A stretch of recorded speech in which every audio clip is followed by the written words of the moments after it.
तेरी वो रफ्तार हो, रोके से भी तू ना रुके।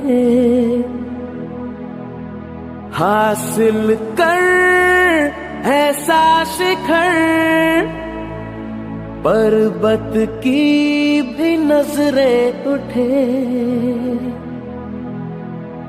आशाएं खिले दिल की, उम्मीदें हंसे दिल की।